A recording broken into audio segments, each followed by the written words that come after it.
Every team, every topic, everywhere. This is Believe.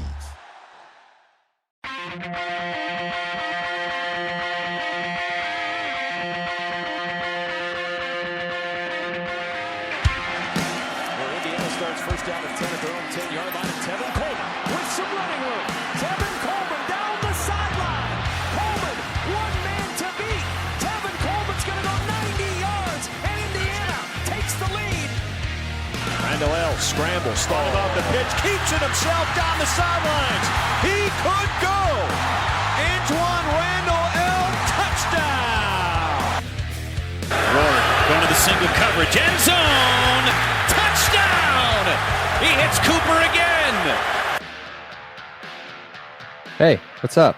Long time no speak, long time no listen, long time no project our voice throughout the internet.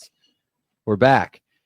Sorry for taking time away to grieve the end of our season, as well as spend time with our families, which is a weird concept, right?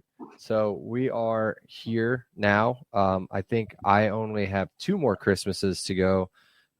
Yes, that is correct.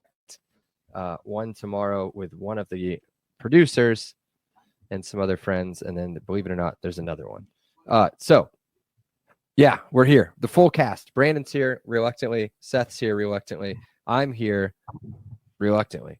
But we're here to spread the contents and to fill your ears with joy, hopefully.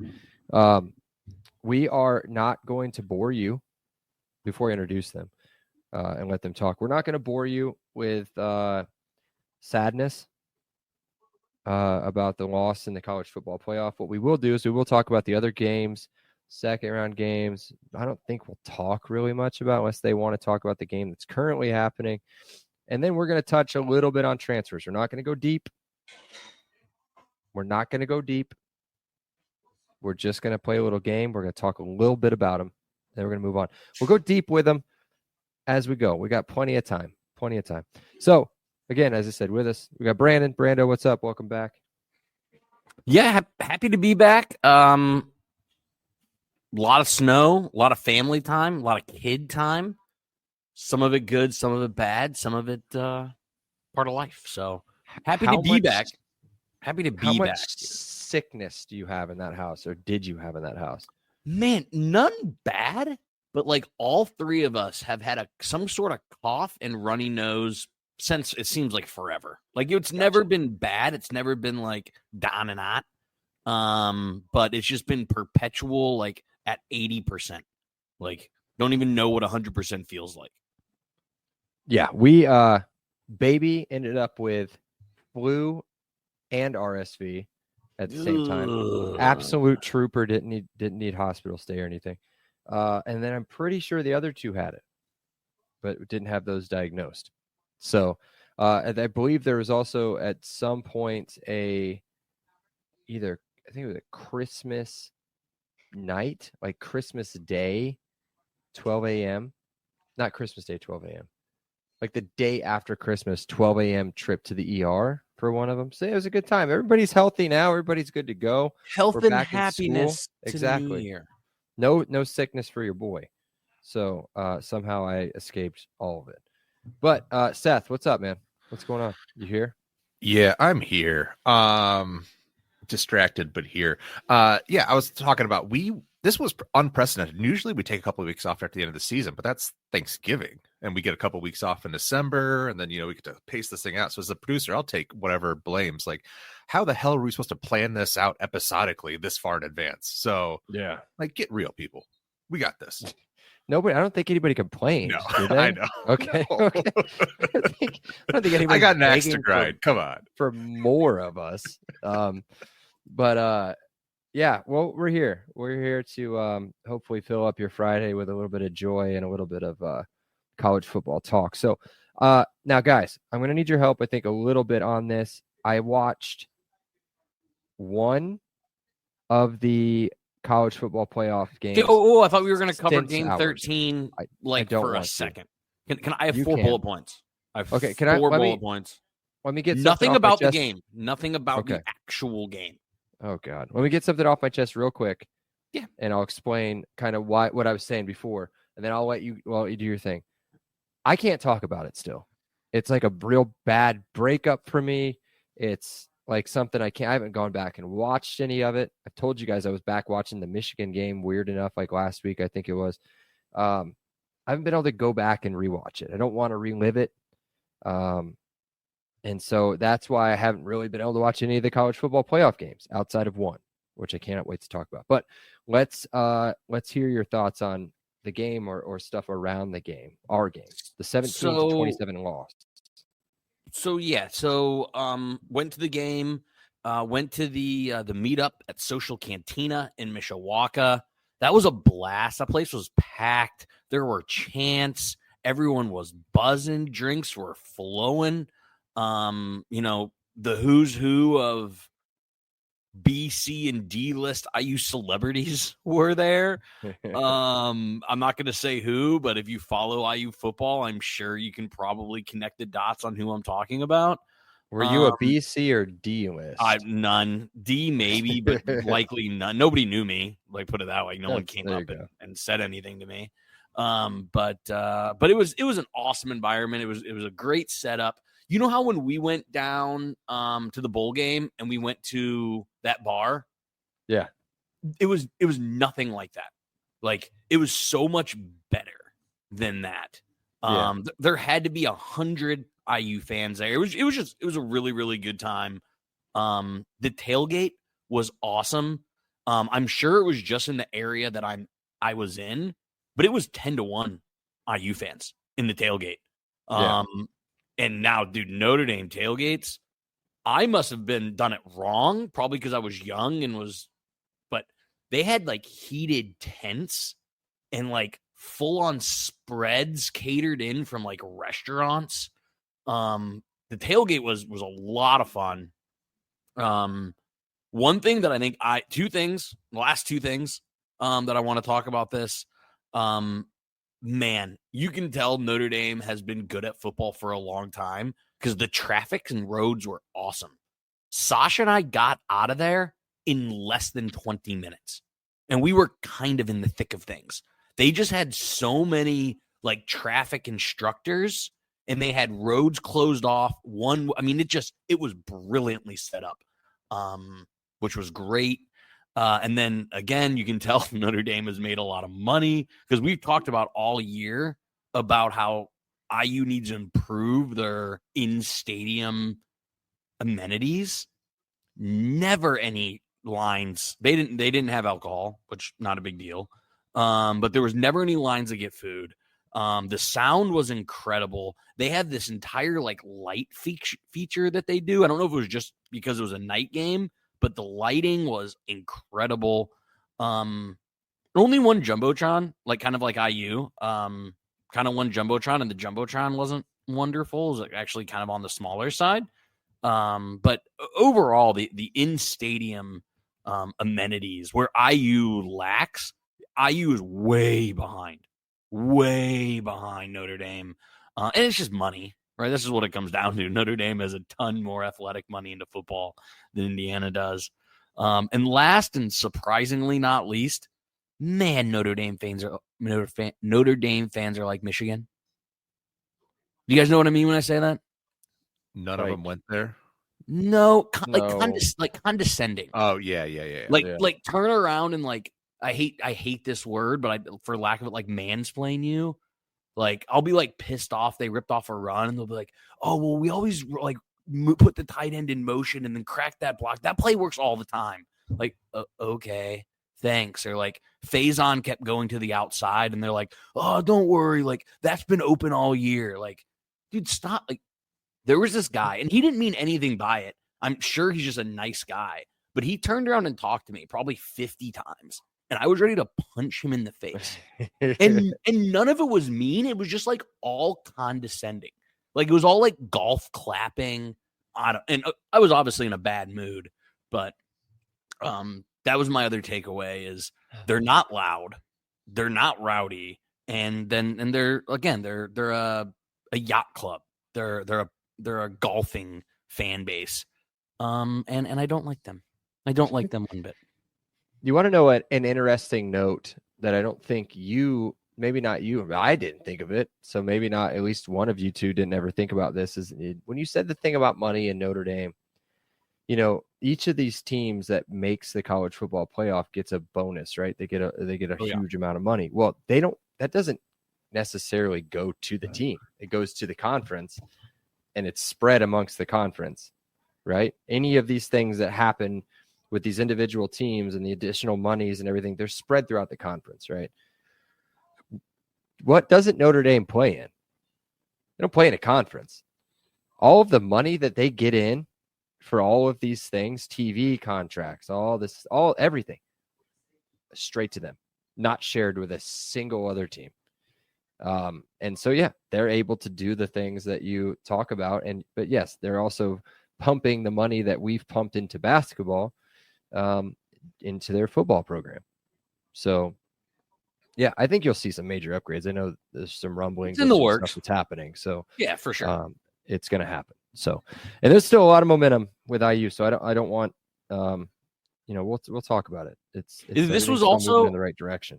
Just an FYI, I'd never been to a playoff game in any sport, like NFL, MLB, NBA. Wow. I'd been to the Big Ten tournament, but I've never been to the NCAA tournament. So this was my first like playoff tournament game I've ever been to. So, wow. I've been to like Colts, Pacers. You've been to a Colts playoff game? That's awesome. Yeah, I've been to a few of them. Pacers games, you can get affordable Pacer playoff tickets. Like, not bad. Those are a blast. When they were good, those were incredible. I've been to a bunch of Big Ten championship or Big Ten tournament games. I've never been to an NCAA game. I don't think. Not that I can recall. I've never been to one, but yeah, that's something I'd like to do too. Been to bowl games. Not been to bowl games. Record. Not a great record there. I'm only 0-1. Are you 0-2? Yeah, Pinstripe Bowl and Gator Bowl. Yeah, just Gator Bowl. 0-2. You talked about the tailgate and the things that IU can put on, the alumni associations and stuff like that. That reminded me what you were saying a lot about the Pinstripe Bowl. They had an incredible tailgate out there, free for whatever. It didn't cost any money for IU people to come out. All IU, kegs, alcohol. There was no alcohol. It was. You weren't supposed to bring in alcohol, but if you brought in alcohol, no one really said anything. But it said like no alcohol, and like nobody's listening to that, dude. It's like 20 degrees. But it was pretty awesome. I was jealous that you were there. I took the gamble and was hoping to make the trip down to New Orleans. Here we are. Let's not dwell on it too much. It's depressing for me. Seth, do you have anything you want to say on that, or do you want to move on? Let's move on. Okay. All right. Let's get thoughts on the results from the first two rounds. We don't have to spend too much time on the first round. I think we kind of know. I'm tired. I think the whole agenda of, Indiana didn't belong, that kind of got blown out of the water the very next day. Yes. Like with a 38-10, a 47 or 42-17, and then whatever the Texas Clemson game was. But let's talk last week's games. So Texas, Arizona State, Ohio State, Oregon, Penn State, Boise State, Georgia, Notre Dame. I watched one of those games, and I could not have been any happier that I watched this game. And it's the Texas, Arizona State game. I've got one question that I added to the outline that you guys don't have. And it's an honest question based off what I watched. No, you can't pick Scatterbo in the first round. If you're the Colts. No, I don't have that. That's not me. That's another one of our friends. He's not a first round draft pick. Oh, he's a day 3. Was that game rigged? No. I think that was classic. Good team playing with their food, right? Like if Arizona State won that game, it was because Texas lost it, dude. Like they started playing prevent defense and like they clearly took their foot off the pedal, mostly because I just don't think Steve Sarkisian is a good coach. I think he's a phenomenal coordinator. I think he's a great football mind. Totally agree with you. But it takes a leader, right? And you just look at him and nothing screams like program leader. Like obviously biased here, but you look at the way Cignetti is on the sidelines and the way Cignetti approaches things. And then you look at Steve Sarkisian and it's It's apples and oranges. Yeah. So that's Targeting or no targeting? it was targeting, but I like the no call. I would have been very, very. I wouldn't have cared, to be honest. I would have but been mad if that was IU in that situation. As on the Texas side, I would have been upset if it was called targeting, because sure he hit him head to head, but what is the rule? Crown of the helmet, right? Yep. There was no crown of the helmet. He didn't lead. He didn't launch. He didn't face nothing. mask. So I get it. I thought it was a really good game, but you also can't let them score on 4th and 8 or whatever that was. I mean, that game was a wrap. So, Seth, any thoughts on that? And then you guys, I'm going to let you guys talk about the other 3 games because I did not watch them. So go ahead. No, I think you said everything there was. I think the Scatabo pop culture phenomenon right now is kind of interesting, but it's, it is what it is. You kind of catch this lightning in a bottle. It's a really cool story. It's, Texas deserved to lose most of that game, or not most of that game, but how they played down the stretch. At the end. Yeah, Yes. yeah. Let me lead you into the next game with a question. And I put it wrong, so I'd like to rephrase the question. Is Dan Lanning the new James Franklin? No. He's got more no, not personality. He's yet. more likable, but I meant with the big I see what games. you're saying. Yeah. I totally see what you're saying. Yeah, I mean, he hasn't done it. He hasn't won a big game yet. So, I mean, same as James Franklin. So I get the similarities. I also, in my other podcast, I pick Ohio State to win it all. I don't know if I sent it in this group chat or another group chat, but if you look at just like the amount of 5 stars and 4 stars, Ohio State's clearly the most talented team in the country. They just ran into a wagon. They got punched in the mouth and didn't counterpunch. I don't know. Those happened in one game. I bet if Oregon and Ohio State played 10 games, Ohio State wins 6. So it felt to me like your Sarkisian thing, where I felt like there was zero game plan. Like, how do you not game plan for what is, let's be honest, he's probably the best wide receiver in the country. And their main target, their main weapon on offense went off in the first quarter. The game was done. Like, we should have saw that when Penn State was able to move the ball on Oregon State. We should have been a little concerned about Oregon's defense. Yeah, but I bet the over. So cha-ching. Yeah, good for you. I do think Texas is going to give them a hell of a game. I went 4 for 4 betting on that round. I took the over in Texas and Arizona State, took the over in Ohio State, Oregon, took Penn State to cover. That was like the easiest bet of all time. Yep. And then I took the under in Notre Dame, Georgia. So I feel like those are kind of all easy bets. Obviously hindsight. But. All right, let's let Seth talk about the last team he had still breathing in his fandom and how they got whooped on by Penn State. Tell us about that. I mean, there's nothing to talk about. It wasn't a competitive atmosphere. It wasn't really they weren't 2 teams of equal caliber. I think what we saw in the first round, and I am going to go there, screw off. It showed how hard it is to win against really good teams on the road. I mean, the whole environment of being at Notre Dame Stadium, to be at Ohio State, to be at Happy Valley, Texas, to be at, I mean, that's so awesome. It was so hard to win those kinds of games. And it showed the difference of the scores, I think, was an exemplifying of how hard it is when late in the season on the road. So do we still want home games then? No, not if, as a team who's unlikely to get a 5 through 8 seed, no, it's an absolute nightmare for you guys. But yeah, it's a hard situation to be in. And in the second round, what we saw was the better team that week win all of those games, where it was clear that if you lined up Notre Dame versus backup QB2 Georgia, Notre Dame was the better team. Penn State was the better team than Boise State, clearly. And I'm a Boise State apologist. Oregon, they had not been dominant a lot of the season. They had shown a lot of weaknesses and just had enough athleticism to cover a lot of them up. And so they finally got exposed by Ohio State, who had an axe to grind, finally figured it out against Tennessee. And then Arizona State probably didn't deserve to be there either if we're going to play that game. And Texas just played down to them. So, but the better team won each of those games. And I think if you would have asked us when this bracket came out, the 5, the 6, and the 7 seeds looked like they had really pretty routes. Bragg said that about Ohio State. Right. And 8 as and well. I think Bragg said that about Penn State as well. Yes. Like it's you got SMU, Penn State, and then again Georgia or Notre Dame. But did it get much easier than SMU, Boise State? Yeah, Penn State had the easiest road. I mean, Texas probably the second easiest with Clemson and Arizona State. Oregon had to play at least 2 what you consider, I guess, current blue bloods or traditional blue bloods in Tennessee and Oregon.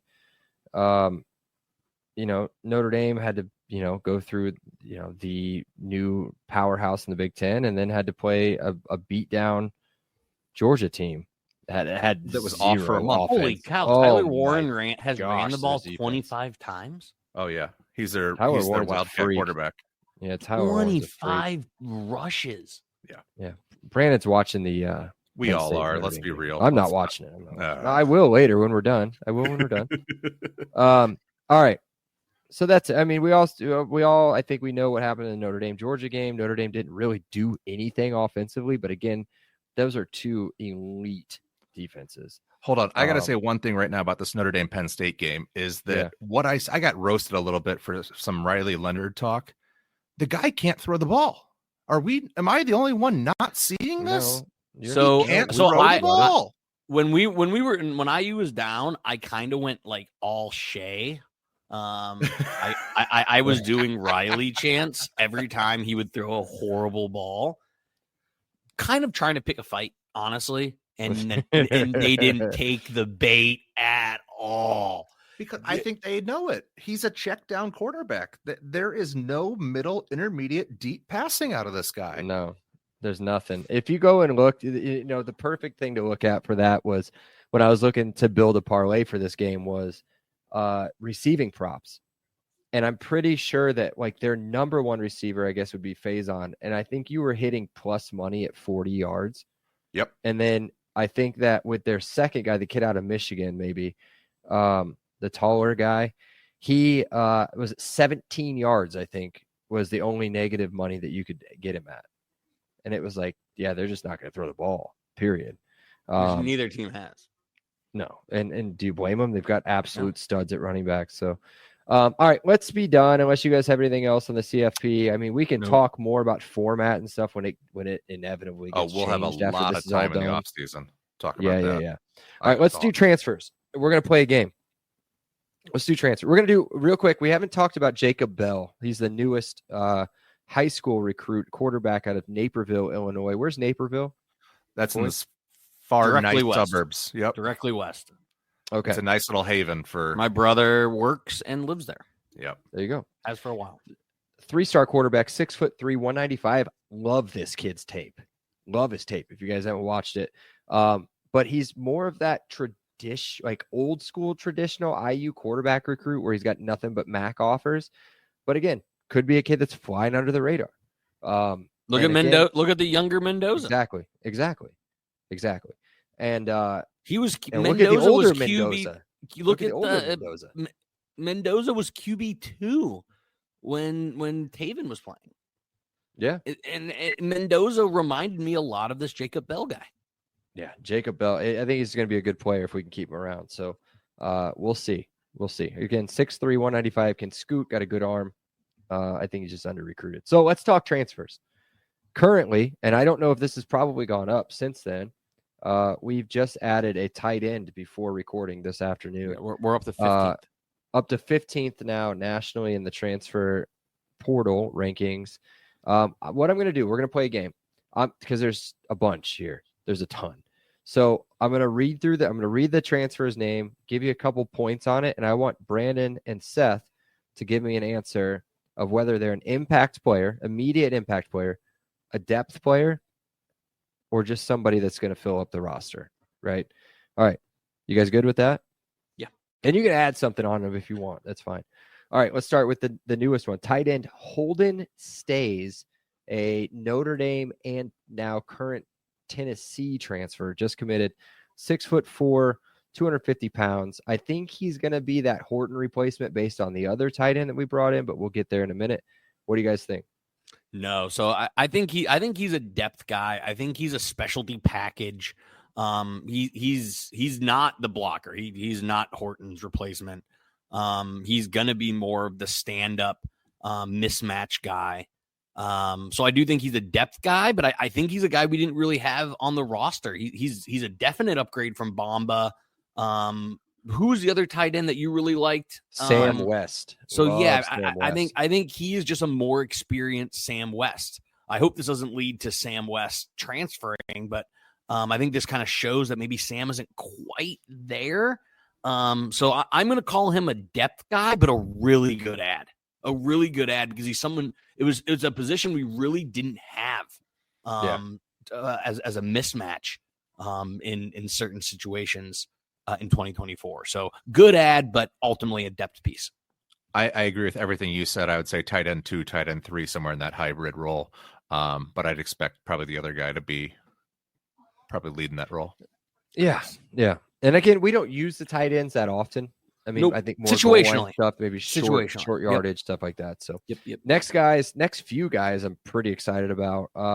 This is a cornerback out of Pitt, Ryland Gandy.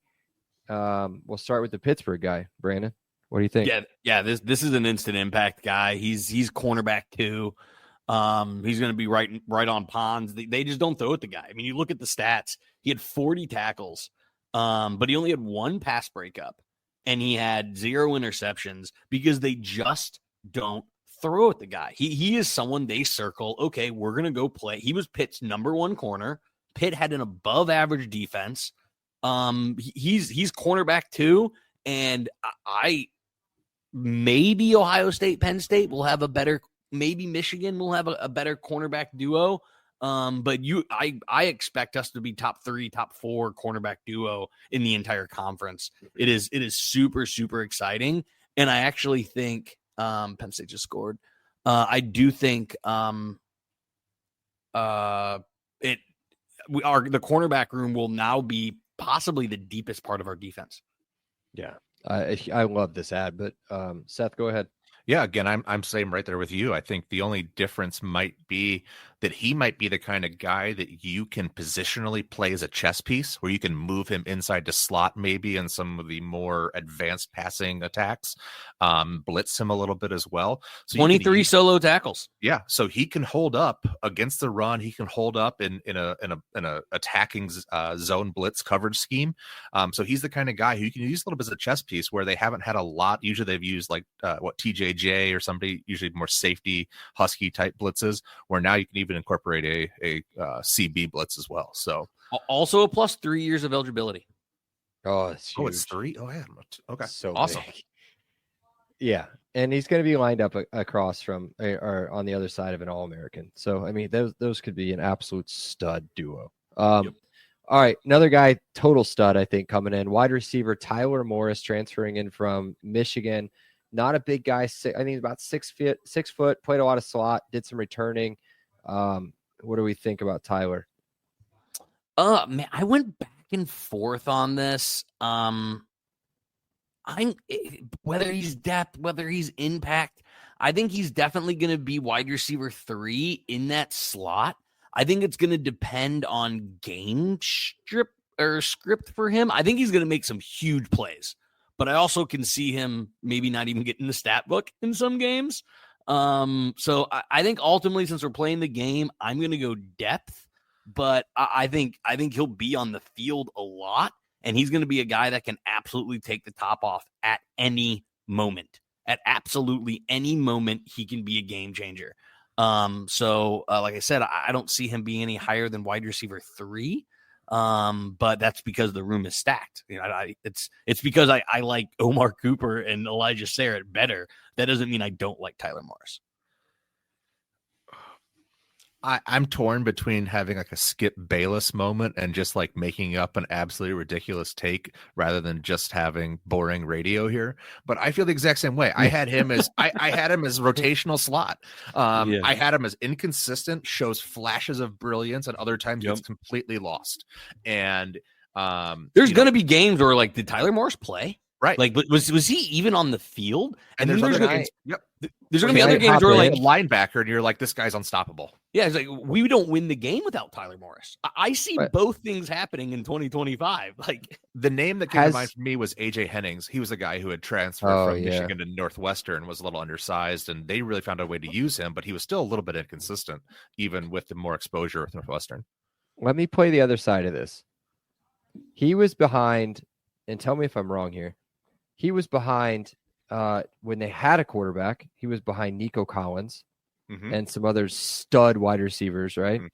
And then last year, they didn't throw the football. So maybe he's an absolute stud. And if you go back and look at some of the message boards, even in Michigan, they're bummed. They're bummed that he's gone. Like they're happy that, or they're happy that he's going to another big school, but they're bummed that he's gone. So we'll see. That was also a wide receiver room that was so deep that forced Mike Sanders still to go to DB, and now he's been a stud DB in the pros. Even incredible, yeah. Let's skip ahead to the other wide receiver because I'm interested to hear what you guys think the difference is here. The other wide receiver, Mekhi Jackson, same kind of build as Tyler, the transfer out of App State, slot return guy as well. I think that they're both going to be your Miles Price replacements. What do you guys think about him? Which one do you like better? I know that Mekhi is going to have, I think, 2 years of eligibility. Maybe. I don't know, Brandon. Maybe you can cut me off there. But yeah, I like both of them a lot. I like Mekhi more as kind of the return guy, though. What do you think? So Mekhi Jackson, right? Mekhi, what did I say? Sorry. Morris. You're combining Tyler Morris him up. Mekhi Jackson. Yeah. Mekhi Jackson. I was moving him around on the outline to get them together. I hate being boring, kind of similar to Seth, but this is just Tyler Morris on the other side, right? Listen to some of these games. 8 catches, 150 yards, tutty. 5 touchdowns, 160 yards, tutty. 5 catches, 67 yards, tutty. 6 catches, 86 yards, tutty. Let's look at some other games. 2 catches, 24. 1, 15. 4, 32. Like, this guy can absolutely take over a game. He can absolutely be invisible. He has a ton of skill. He's a lot of raw athleticism, but you know, if a game script's going another way or there's another hot receiver, he's kind of just gonna not get his, right? Especially in an absolutely loaded wide receiver room. So I have him as a depth piece, wide receiver 4. But again, you needed it. How important were Miles and Miles for the 2024 season? The same thing is going to be said for Mekhi and Tyler Morris. Those guys are absolutely needed. It's a fantastic ad, but if we're talking 30,000 foot view, which is what you want to do on this pod, I'm saying he's a depth piece. All right. Sorry, go ahead, Seth. Yeah, this is a guy I got no feeling on. I was not convinced that he has stats. Some of his numbers look pretty good. The Fun Belt had a really down year, it felt like, and his competition was not very strong. It felt like a lot of that league got rated for their decent talent. So I don't know if he was putting those numbers up against absolute scrubs or if they were against guys I just haven't heard of yet that will be on better programs. One game was against James Madison. He went 5-162 and a tutty against James Madison. Well, that's not bad. They were strong again. Yeah. Georgia Southern bowl team, 8-157-1. Okay.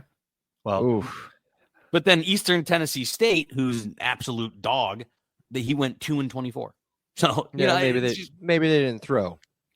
Maybe they didn't throw. Maybe they didn't throw. So yeah, I had him as a depth piece. I think he's a really nice to have. I think you'd rather have him than somebody else get him. And the idea that you get him for 2 years is an additional chess piece where he may factor into the 26 team a lot more than he factors into the 25 squad. Yeah. All right. Let's I was gonna say I've yeah, had let's so speed- many let's speed depth this up. pieces, and I don't want Yeah. listeners to think that I like don't love this class. No, don't worry. I You're about love to this hit class. you're about to hit some impacts here in just a minute. Here's one. Guard Khalil Benson. You guys might know that name. Transfer from IU to Colorado, back to IU. 6'6", 305 pounds. This is an easy one. He's an immediate impact starter, right? Yeah, so he is gonna, according to Matt Weaver, 247. We haven't talked a ton about Peegs, but he has him instantly slotted at right guard, right next to a guy I think we're going to talk about soon. This guy has 3 years experience. This last year, not his best. He actually got benched this year, but he had Shadur Sanders and Dion leading the way, right? Like if he got Shadur sacked twice, Shadur's gonna be like, bench this fool. Like there's no development, there's no coaching. So he has all the talent in the world. We know it. This is instant impact. He's instant starter. And how can you not like an interior lineman who's played tackle? I think he'll be able to move a lot. I think he's going to get a pull a lot. I'm super excited about this signing. Yeah, I like to have him back too. Yeah. Come on, Skip. I'm okay with this. This is another nice to have piece. I think he is a home run as a guard. I think if they even think about playing him at tackle, it is a negative. It's a ground ball double play.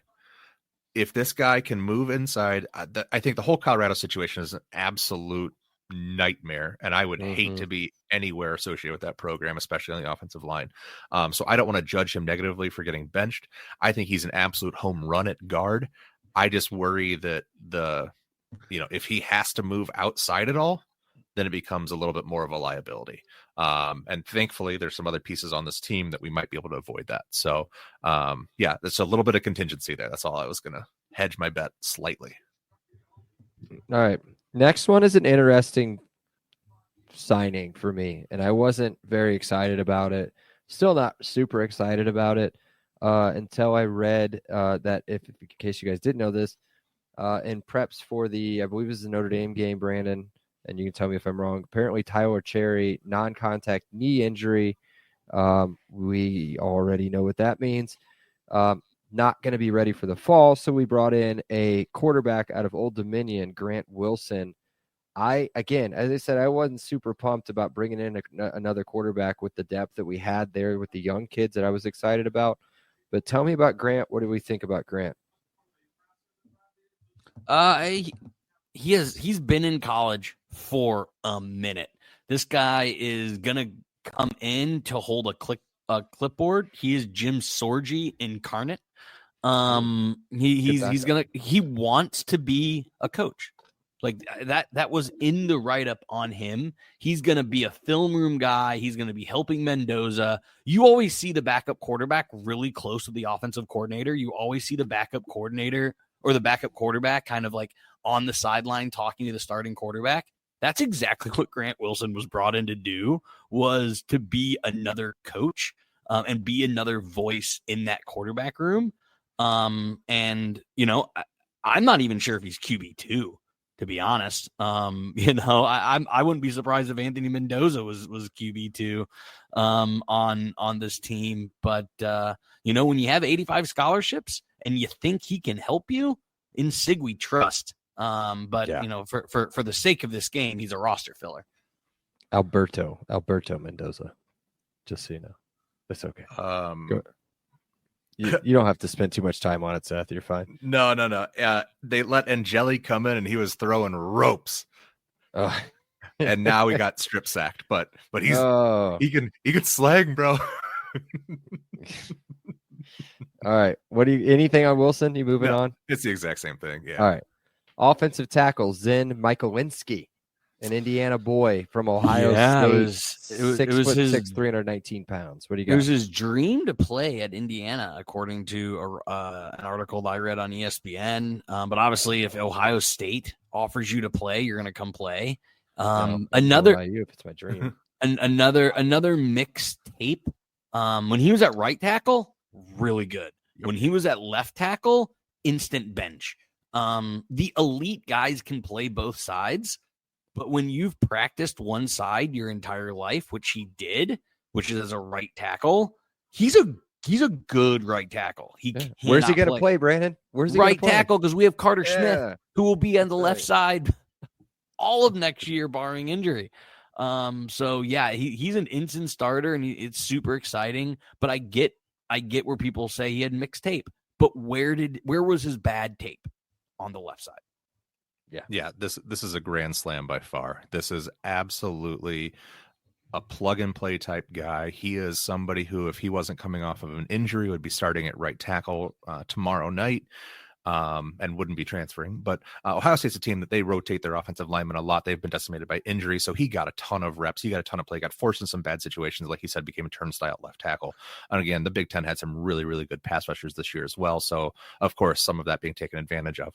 But he's a guy who's going to come into IU, and he's going to hold down and anchor that right tackle just like Weddick did last year, maybe even to a higher degree. The problem is, he has to stay healthy. If he's one of the, that's why I put that big caveat when we talked about Benson. If he's a guy who goes down and they end up moving Benson to outside, that's one of those things that could completely, I don't say derail the season, but can derail the continuity of an offensive line. So it's a big linchpin that you got to make sure that he stays healthy. Yeah. Another familiar name, familiar face, safety Lewis Moore from Indiana then through Ole Miss and then back to Indiana. We know him, Brandon. Safety, what are we doing with him? Yeah, he's an instant starter. He did have, again, kind of a little bit of a theme. He had an up and down season at Ole Miss, only 37 tackles, no turnovers whatsoever. But that's not the Louis Moore we know. Louis Moore we know had 83 total tackles, 59 solo, 3 forced fumbles, 3 interceptions, 1 pick six. So his Ole Miss tape is not good. He actually kind of got, I don't want to say benched, but his playing time got dramatically cut. But that's not the Louis Moore we know. The Louis Moore we know has potential all Big Ten written all over him. So this is an instant impact. Yeah, I'm a little concerned about his tape. It was not good. It's not good. Not good at Ole Miss. He was not a playmaker. And he got exposed by certain quarterbacks and certain schemes. You'd have to think that coming back to IU gives him some familiarity, gives him some confidence. He was one of those guys who took off as soon as the decision was made to can Tom Allen. I don't know if he even gave Cignetti a chance. So it's maybe one of those things where he's really glad to now come home. Where he felt like this is a place he should have been all along, was glad that Cignetti gave IU some prominence and made it feel like a welcome place for him to come. So it's one of those situations where you really hope that sometimes they say never go home again, but one of the situations where maybe he really excels coming back to a system that, and again, the Lane Kiffin defense isn't, unless you're a lineman or a linebacker, can put you in some pretty shitty positions. So a lot of players get exposed in that scheme. So I think he settles back in here pretty nicely. All right. Everybody's transfer that they've been waiting for us to talk about. I don't even think we need to talk about it too much. I think he's been talked about plenty. We'll go way deeper into this. Yeah. Quarterback Fernando Mendoza, the transfer from Cal, 6'5". I wrote down can scoot and has an arm. The dude doesn't want to run, but can run, and he runs way better than what Rourke did. Now, granted, Rourke is an absolute monster. That guy is insane. And we love him. We will love him forever. What could have been? Fernando Mendoza, obviously, instant starter. Starter. We'll go very, very deep dive into his stats and everything. So I know I went a little deeper than you probably wanted on a few guys. I'm not on him. Instant starter. Can't wait to almost dedicate a whole podcast to him. Yeah. Okay, cool. He's a all Big Ten candidate. I mean, I think you pencil him in one of the top 3 Big Ten teams if you're a media coach already. He's a big time. Like, he's not like he's shown flashes. No, he's literally the number 3 quarterback available. Like, love his size, love it, and he's exactly huge, what I want. And he's mobile, which is amazing. All right, running back Roman Hemby, everybody knows him. Transfer in from Maryland, absolute stud of a running back in 2022. and then kind of came into like a little bit of a mix the last 2 years. Maryland kind of stinks anyway. So, but 6 foot 208, running back one immediately, right? Yeah, what I love is the ball security. I mean, I think that was huge. It probably wasn't talked enough about Tyson and Justice. He doesn't fumble the ball. He has big playmaking ability. He has 2 runs of 75 yards. He can receive too. He has over 100 catches. Actually, he has 111 catches for 5 touchdowns. This guy can catch. He can run. I'm excited to see what he can do behind a good line. Instant starter. Instant impact. Yeah, this is a guy. I think Cignetti has a type when it comes to running backs. He likes them about 208. That's what they all seem to, whether they're 5'7" or 6 foot, they're all about 208. So I think he slots right in, but I'll just add this. I want to see one more guy coming in. I think they need at least one more RB2, strong RB2 to come in here to really supplement this. But I think he fits the bill for RB1. Is he not already on the roster? Well, they have another one, and his name is Lee Beebe Jr., transfer in from University of Alabama, Birmingham, 5'10", 220. I think that's your second string RB2 there, Seth. I think so too. I would say change of pace, but he's not. I think I'm with you, 220. Seth. He's 220, but he's got quickness. You know what he reminds me a lot of? Kind of a combination of both Lawton and Ellison. Maybe not up to their scale yet. I think Hemby is an absolute stud, and I cannot wait to watch him play. But BB Jr., I think, is going to be a really good backup there too. So I think you'll have 2 really good running backs. But Brandon, sorry for talking so much. What do you got? No, I mean, again, I just want to, we'll go into a deeper dive in here, but he never saw more than 20 carries. So he definitely doesn't feature as that RB1. But he put up a game of 161 yards, 115 yards. He averaged 5.3 yards a carry. Again, a guy that has pretty good job security, only 3 fumbles in almost 200 touches of the ball. So that profiles really well. He has 30 catches. I do think he is the RB2, and I think between Hemby, BB, and Kalon Black, that is a great running back room. One that rivals. I think it looks exactly like the running back room this year, which I think we would all say grades out as an A. Yeah, don't forget Kobe Martin. I think Kobe Martin might make quite the push. Yep. To be in that, considering he got a lot more. I think he got more carries than Green did when it was all said and done. So probably why Green's not on the roster anymore. Exactly. Seth, anything on BB since you didn't know he was even on the team? But anyway, for the game, yeah.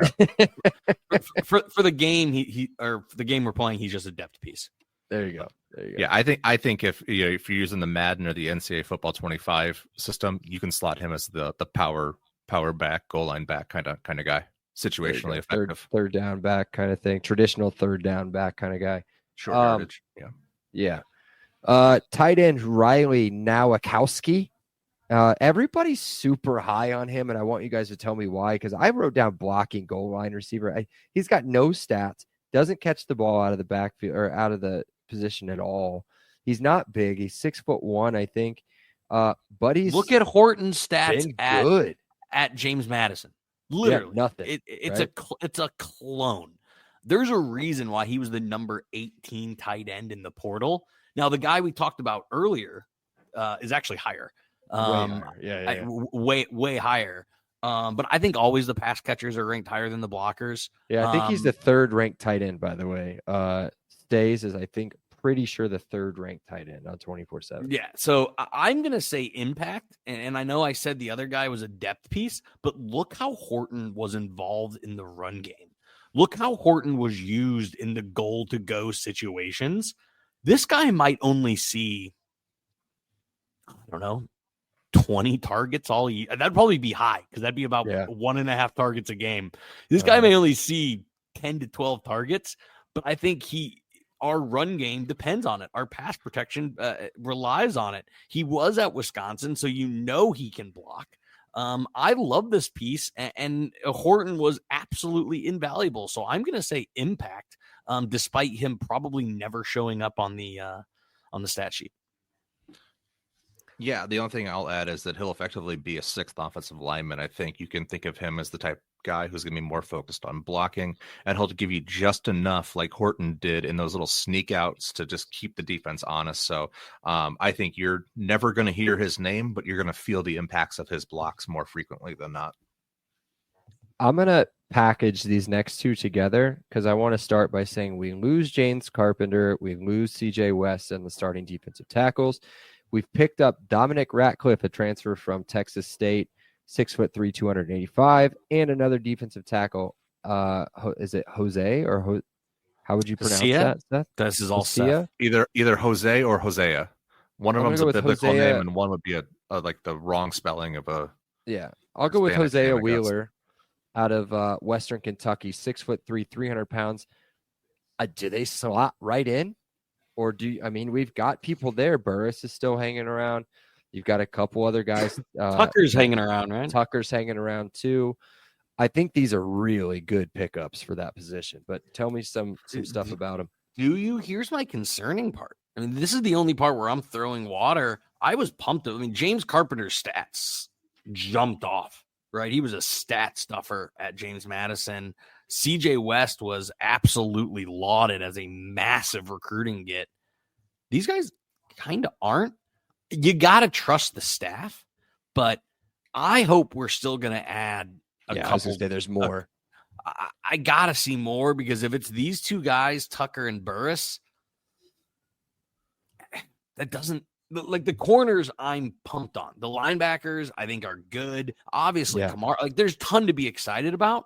But I was also nervous about West and Carpenter going in the year. But I think you're right. I think these two guys profile as their replacements. But, man, they don't have the stats of Carpenter, and they don't have the hype as CJ West. So count me concerned, not about the players, but more the overall room. So I'm going depth piece just for the sake of the game. Call me crazy. I think they're coming from two programs that are better, I would say, than what, maybe not better than JMU, but definitely better than, where do you come from? Kent State, I think. Kent State, that's right. Yeah. Anything on them, Seth, or do you want to? No, I think that of all the positions that I was concerned at with the people that were leaving, defensive tackle was the one they answered a lot of them. You know, quarterback answered, running back starting to answer, tackle, guard, tight end, answer, safety answered. Yeah. I don't know if we've answered defensive tackle yet. That's the one I still feel the most queasy about. I hate that we're agreeing on everything. I know. This stinks. IU basketball is awful. We agree on that too. Oh, damn it. Hey, they're winning some games. BAC. That's what I'm talking about, all right, baby. Let's go. Can we do? Well, we got corners, a punter, one a kicker, corner. and a long We're not left. talking about the last Come on, three. let's talk about the last three. No, cornerback Amarion Knighton out of Northern Illinois. We've talked a little bit about him in the preview of the Notre Dame game, believe it or not. 6 foot 174. Brandon, tell me how he plays football on this team. Or cornerback 5, nickel slot. This room's just loaded, dude. It's a loaded room. The guy's got hands, right? I mean, he's good. He's a game wrecker. If he gets a chance to have his hand, he does not seem like a willing tackler though, which is that could not. You need to be tackle in Sig's defenses. His total tackles 10, 11, and 10. He's a ball hawk. I get it.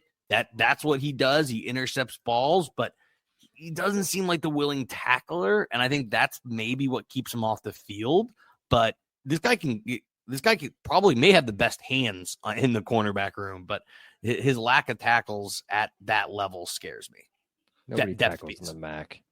This is a complete wild card. I mean, if you're telling me you know exactly what to expect with this guy, I think there's something wrong with you. There is something wrong with it. There was 100% something wrong with it. No, I think he can do really good things. I just don't know where the opportunities come in. There's just not enough positions for all these bodies. So I like that he's betting on himself. I like that he's moving up to a better program. I liked what his tape was for the Notre Dame game. That was one of the guys I was commenting a lot when we were talking about schematically how they were able to limit Riley Leonard and the explosiveness of the offense or lack thereof. So I really thought that he put on some good game film. But again, there are holes in his game. So, do we coach him up? Does he fall into a depth piece? I would lean a little bit towards the depth piece side. Which is great. Right. It's fantastic. That's not a bad thing. No. And he's betting on himself. Good for him. Like, prove me wrong. He might end up being a slot. He might end up being a Husky. Who knows? But yeah, just look at this cornerback room. But it's a room, man. Rylan Gandy, JoJo Johnson, Jamari Sharp, D'Angelo Pons, and Amarion Knighton. And holy Jaja Boyd and Philistines. Jaja Boyd, yeah. Philistine. Jaja Boyd is that safety, but Philistine for sure. Philistine, love Philistine. So I mean, just tell me that's not a knock on Amari.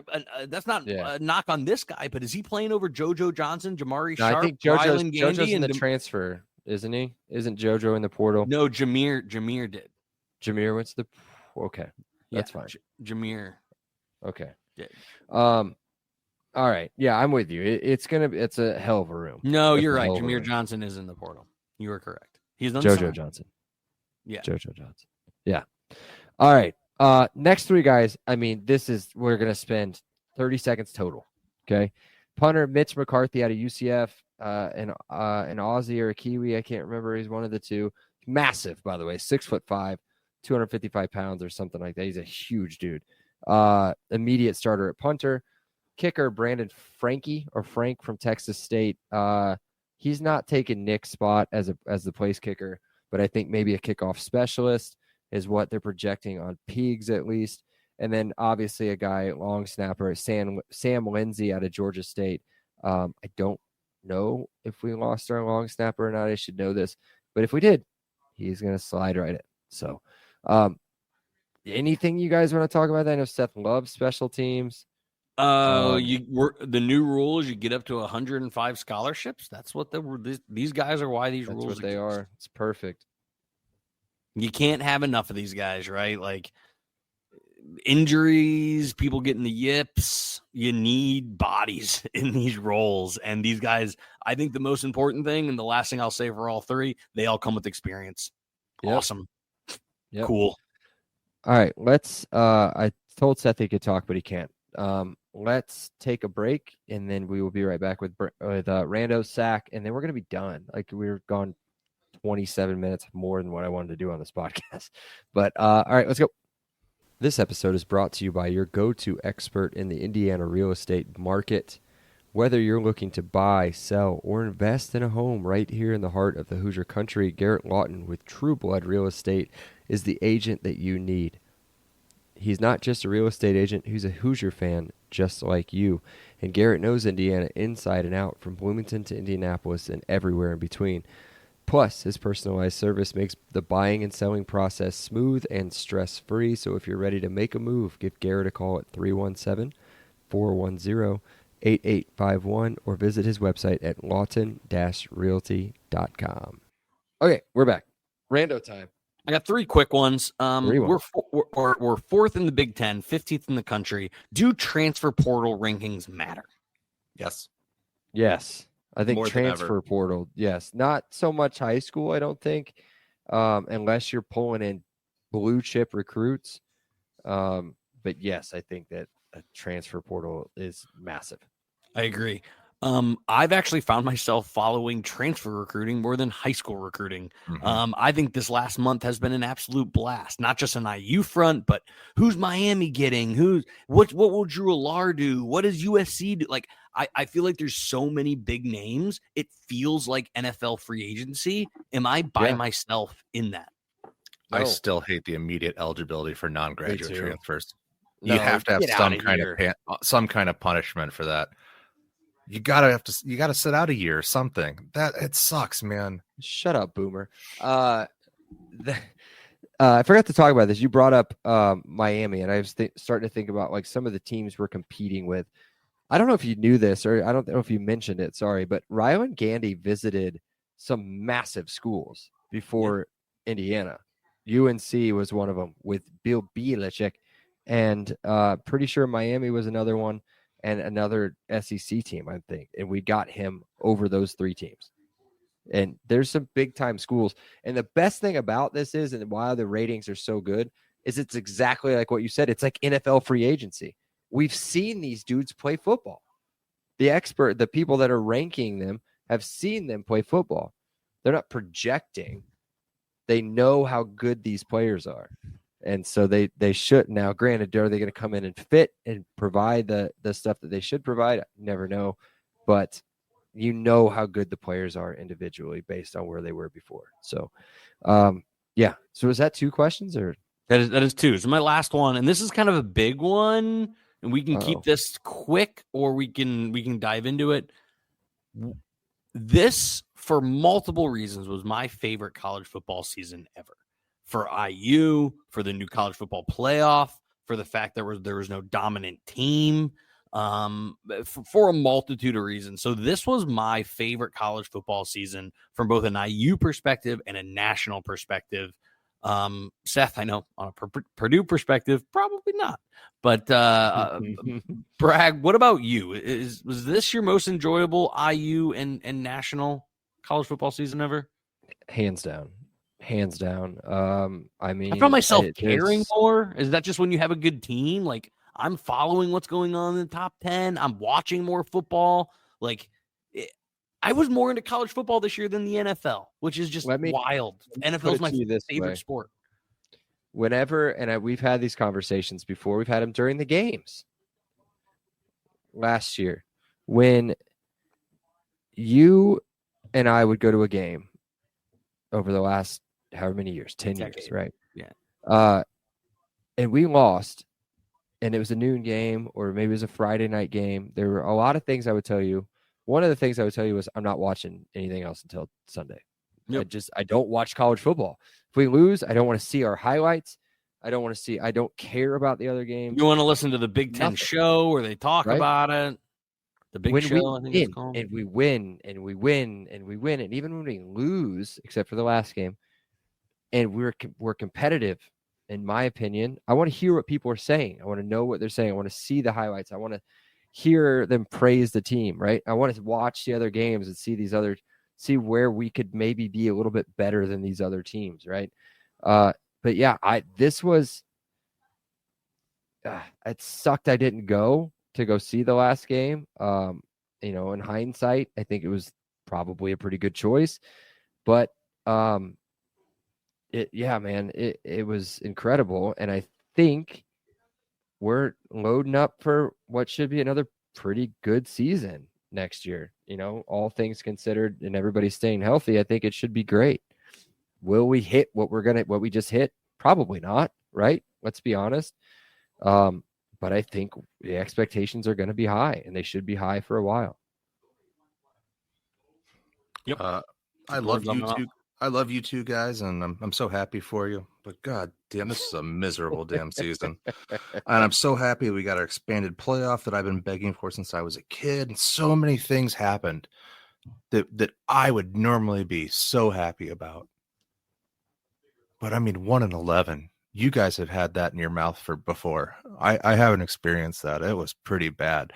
I hate watching football. I will watch Ohio State and Michigan play just to hope they lose. There's other teams I'll play. Like, I felt like I was hate watching my own team, and there was no joy in Mudville when mighty Ryan struck out. It was just an absolute miserable slog of a year, and watching you guys go on the run you went on at the same time was just a colossal, inverted world that I didn't want to live in. I'm still considering not living in it any longer. That was the best part of the podcast. Can we somehow edit that out and put that in, and that just have the clip that we're pinned? You can pin clips. Oh yeah, cut that. An hour and 3 minutes in. Let me write this down here. An hour, somewhere about an hour in. Yeah. Oh, geez. All right. Can I get in my sack? Yes. Yes. All right. I have two things. I'll start with the really cool one I think you guys will be excited about first. I just got on my annual planning retreat with the partners of the firm that I work for. And for the first time, we're going through our marketing budget and we're figuring out what kind of things we're going to do from a client appreciation, from an employee appreciation standpoint, things like that, and figuring out how we want to spend those ad dollars. And I had 3 different partners bring up to me, "Don't you have connections with IU football? Yeah. Should we get season tickets?" These are the conversations being had in boardrooms today in central Indiana. Are Like influential boardrooms. Like you Right. were you know people that have a lot of money. A lot of money. This is what's seen as a good time now. And I had to remind them that I went to one and I went to another game where it was 8 degrees. So, the indoor climate control stuff might hit a little different. But they were all gung-ho about what the IU football experience has to offer and what it could mean from a client, from a staff appreciation. And, that's a pretty cool thing for IU football. We've never had those conversations before. They've got money. They can get a clip suite. that too? Can we clip that? We can clip it if we need to. No, I'm just kidding. Yeah. This is not near as good as the other one. And then the other thing is, God, we've talked about ESPN before, and man, have they just showed their ass during this entire process, especially Kirk Herbstreit and Sean McDonough. They are absolute laughing stock. They are self-aggrandizing. They pretend like we're stupid. They treat us like idiots. And I am just so sick of it. The executive producers at ESPN and the powers that be at Disney have absolutely this amazing, perfect, beautiful product, and they decide to shove it down our throats fist first and pretend and make us act like it's this amazing experience. It has been unlistenable. The production value has been atrocious. The storyline creation that they have tried to make has been just an absolute nightmare from a production standpoint. And I'm so sick of it. And everybody collectively seems to hate not just the fake ass opinions, then they'll lie to you and gaslight you and pretend like they didn't say what they absolutely said. It's just dumb, and I'm sick of it. ESPN has ruined. This is the worst thing about this amazing thing is ESPN. And it's just a shame how far this once great company has fallen. And I'm ready to just bury them. And I don't ever want to watch them again. It's mute TV at all times. Is McDonough on the call right now? Yeah. But Kirk isn't. Yeah. I don't know if I'm going to be able to watch the game when we get off of this. Sean McDonough has, to me personally, one of the greatest calls that I've experienced in my personal sports history, and that was just as of last May, right? Or whenever, not last June, whenever it was, when the Panthers won the Stanley Cup. He was calling that series, and his call at the end of the game was insane. And if you guys don't know what I'm talking about, those of you guys listening, if you care, I mean, it's a really good call. The way that series ended and the emotion from myself and from him and from everybody was awesome. But then to sit here and listen, and the clip's been played and clipped and everything all over Twitter about him, just, I don't know how detailed I need to get about this, but like, no, don't, please. Randy marshing himself to the SEC and just talking so much shit about IU and how they just did not deserve to be there and all of this other stuff. And when he kept including the ACC in it too, like like nobody thinks the ACC is worth anything. How are you lumping them? Oh my god, it's so dumb. And then you look at the contracts, of course. But the thing is exactly right, and they've signed. ESPN has the ACC in a chokehold and a terrible contract for the ACC, and so of course they're going to pump up the ACC and the SEC, but it just shows a complete lack of knowledge of the actual game itself and of the teams themselves, and it's what people do. They go look at the schedule and say, oh well, look, they didn't play anybody, so we didn't play anybody, we beat shit out of them, so that's how it works. and that's why we ended up where we were at. And now I'm mad again. Look what now I'm sweating. Now I'm sweating. All right. All Let's right, land is this that good? plane. Yeah, let's Yep. get it over with. All right, cool. I'm just going to be done. Be sure to check out the pod on Twitter and Instagram at Happy Hour IUFB. Be sure to download, rate, review, and follow on all of our platforms. And we'll talk to you guys about something at some time again at some point. So It's been an absolute blast being on, talking football, you guys. Again, thanks for listening, everybody. Cheers. of course, cheers. Cheers. If you like the show, please take a moment to rate, review, and subscribe. It really does help the show to grow. Thank you for listening.